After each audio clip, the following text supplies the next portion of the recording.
umukobwa wakuriye muri Zambia ariko ubuzima bwe akabukomereza muri New York.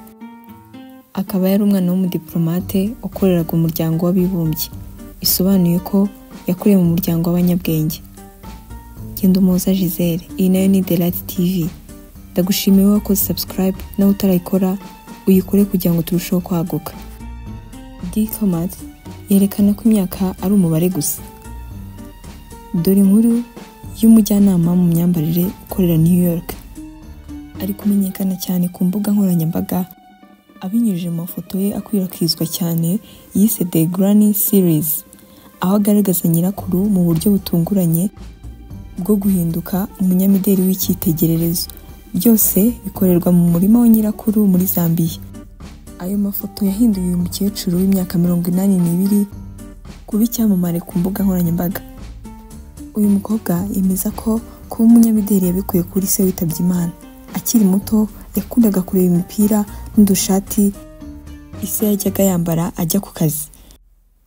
Bikamutangaza cyane ariko akanabikunda. Avuga ko atarazi ibyo ari byo. Avuga ko kandi byamukurikiranye kuko yumva biri mu maraso. Ni ibintu yavukanye. Umwaka ushize yagiye gusura nyirakuru we Chora muri Afurika, nibwo yagize igitekerezo cyo kumwambika imyambaro igezweho.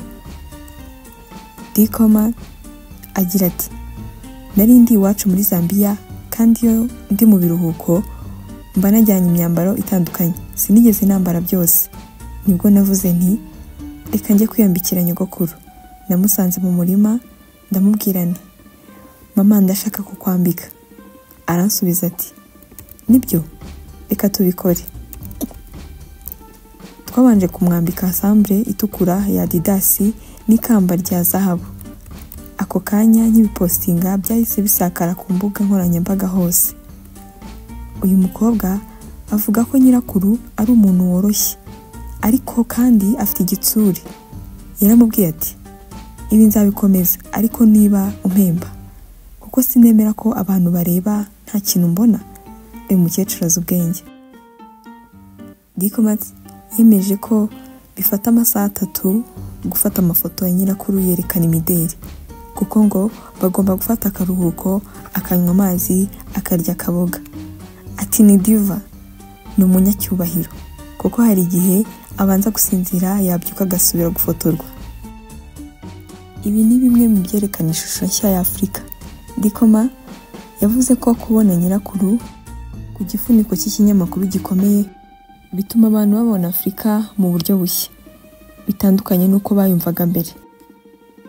Nsoza, ibi nawe bikwibutse ko imyaka ari imibare. Uburyo ubaho nibwo bufite agaciro. Ngendumuhoza Giselle.